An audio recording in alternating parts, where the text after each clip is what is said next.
पांचवा दिन, सांझ हुई फिर भोर हुई, इस प्रकार पांचवा दिन हो गया। पशु पक्षी पहले पैदा किया। अब देखो, अब फिर क्या, यहाँ से परमात्मा ने कहा, यहाँ 26वां श्लोक है, ये अध्याय 1 का ये 26वां श्लोक है।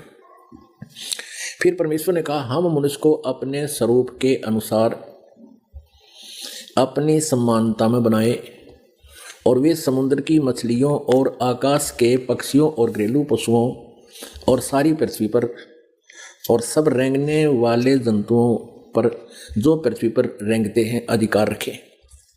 इनको खाने का नहीं कहा, केवल उनका कंट्रोलर हो, बुद्धि ज़्यादा हो उसमें। तब परमेश्वर ने मनुष्य को अपने स्वरूप के अनुसार उत्पन्न किया। अपने ही स्वरूप के अनुसार परमेश्वर ने उसको उत्पन्न किया, नर और नारी करके उसने मनुष्यों की सृष्टि की। और परमेश्वर ने उनको आशीष दी और कहा, और उनसे कहा कि फूलो फलो, मनुष्यों को पृथ्वी में भर जाओ और उसको अपने वश में कर लो, और समुद्र की मछलियों और आकाश के पक्षियों और पृथ्वी पर रेंगने वाले सब जंतुओं पर अधिकार रखो। यानी उनका, तुम उनसे बुद्धिमान बने रहो, उनका कंट्रोल रखो। जैसे हाथी, शेर, रीछ, भालू सर्कस में बांध कर उनको नचाने लगे मनुष्य, खाने को नहीं कहा। फिर परमेश्वर ने उनसे कहा, तुम सुनो, जितने बीज वाले छोटे छोटे पेड़ सारी पृथ्वी के ऊपर हैं, और जितने वृक्षों में बीज वाले फल होते हैं, वे सब मैंने तुमको दिए हैं, वे तुम्हारे भोजन के लिए। ठीक है, अब आगे देखो 30 में,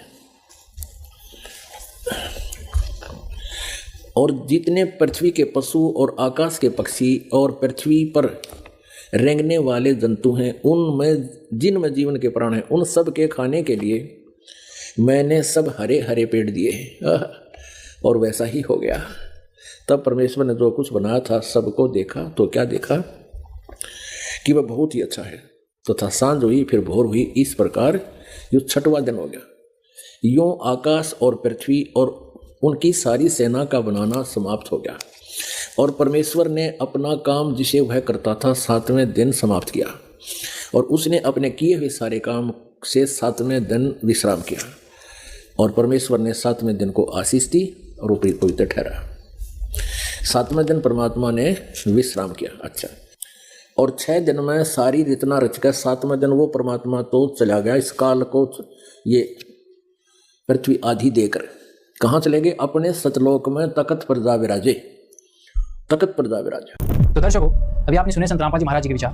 उन्होंने बताया कि बाइबल के अंदर किस तरीके से सृष्टि रचना का प्रमाण मिलता है, किस तरीके से सृष्टि रचना हुई उसके बारे में व्याख्यान मिलता है। आइए अभी सफर में और आगे बढ़ते हैं। इस यात्रा के अंदर मिस्टर मॉर्गन फिर जाते हैं इस्लाम की दुनिया में, वो एक इस्लामिक स्कॉलर से